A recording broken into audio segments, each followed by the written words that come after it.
Welcome back to Strange Monkey Reviews, ladies and gentlemen. It's time.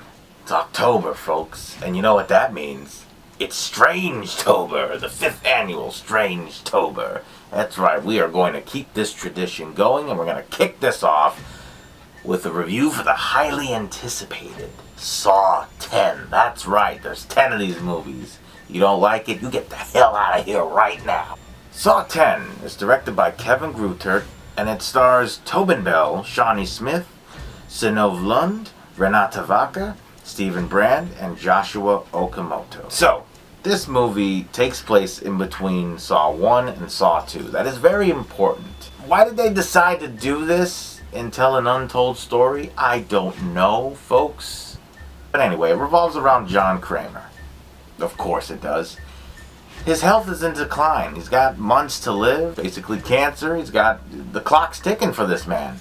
And he hears about this miracle cure from these doctors in Norway, and he gets into contact with them, and they're like, yeah, we have a facility in Mexico. We may be able to help you out with that. He goes out there. They operate on him. They're like, dude, you're going to be just fine. Don't worry about it.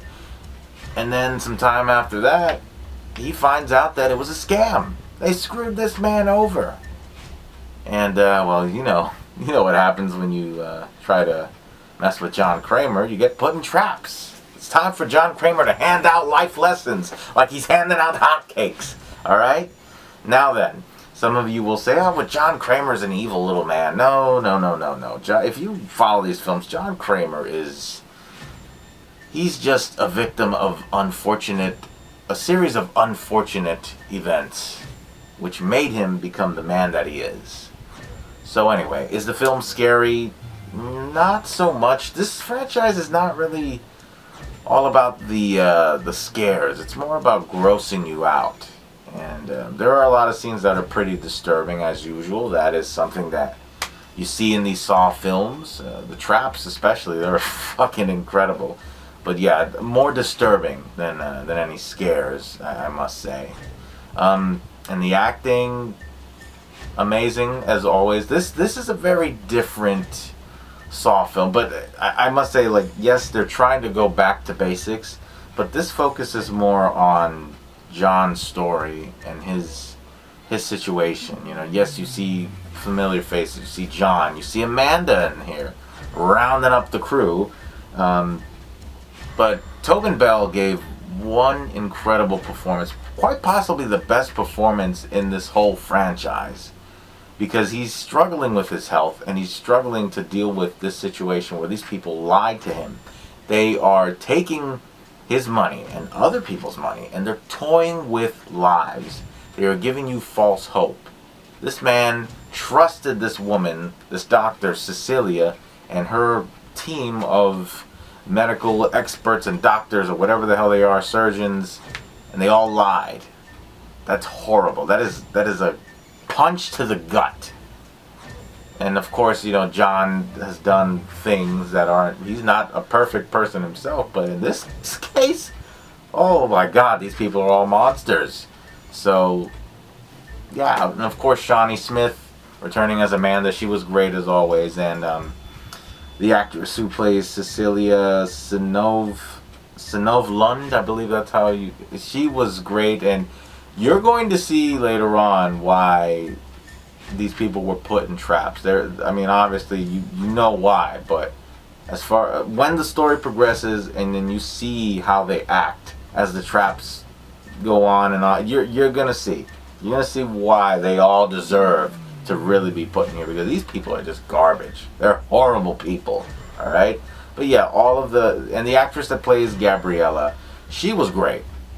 This felt like a very realistic film. Nothing felt forced or over the top as far as the acting goes. And certain entries, like Saw 7, like this one detective right here, horrible. We don't get none of that. And this is coming from the same director who made Saw 3D, Saw 7, and Saw 6, which was actually a much better entry.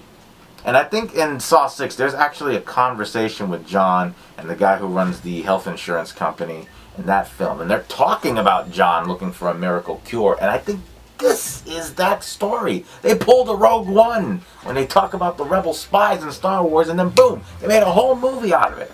Amazing. Genius. Is this film worth it? Absolutely. Saw 10 is definitely worth it.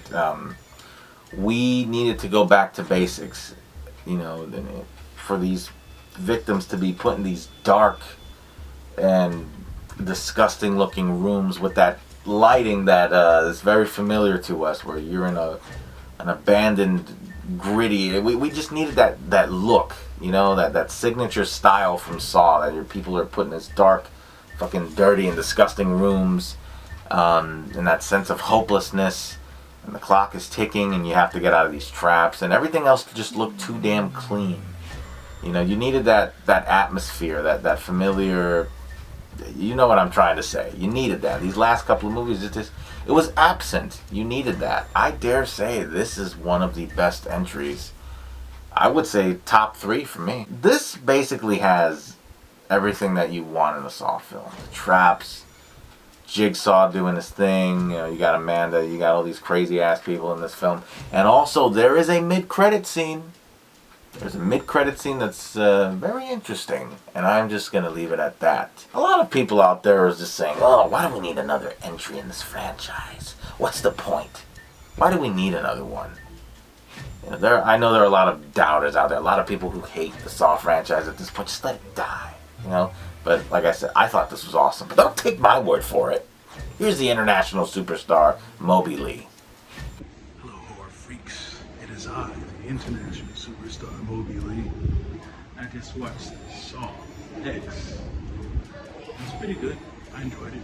I enjoyed the fact that I said, oh, let me, oh, wait a minute. Is that who I think it is? Hold on, wait a minute. He has no idea I'm behind it. Wow. Wow. I was looking for you and you tricked me. I was actually just talking to them about Saw X and what I thought about it. And what I thought about it was, I thought it was very interesting. I love the fact that instead of having everyone in different rooms, that everyone was in the same room and witnessing and watching what everyone else had to go through and the story behind it. There was one part where, minor spoiler, not that big of one, where he looked at someone doing something bad and it cut to him being tortured, and it went back and showed him putting the stuff back. It was like, good idea. Like, the fact that was just a thought, and he was like, this is what I'm about to do to him, and it changed his mind when he didn't do that. Very interesting, great stuff. Gabriella deserves so much better. That's the only thing I'm gonna say. I'm not gonna say why or what. She deserves better. Anyway, I give Saw X a solid X out of X. That's 10 out of 10. Roman numerals, if you don't know Roman numerals, which ones they. Anyway, I'm leaving. And there you have it, ladies and gentlemen. That was, what an awkward encounter that was. I don't know who that is. I am not affiliated with that guy right there. But anyway, ladies and gentlemen, Saw 10 is a masterpiece. I must say. They brought it back. Brought it back from the dead, I must say. These last 2 films are just... Jigsaw was unnecessary. Spiral was a nice little spin-off, I must say. Not a bad film, but this is where it's at right here. I loved it from start to finish. One of the best damn Saw films of all time. So, ladies and gentlemen, thank you so much for watching. Yeah, have you seen Saw 10? What did you think of it? Let me know in the comment section below, and be sure to subscribe. Click on that notification. Hello, strange monkey. We meet again. Oh, shit.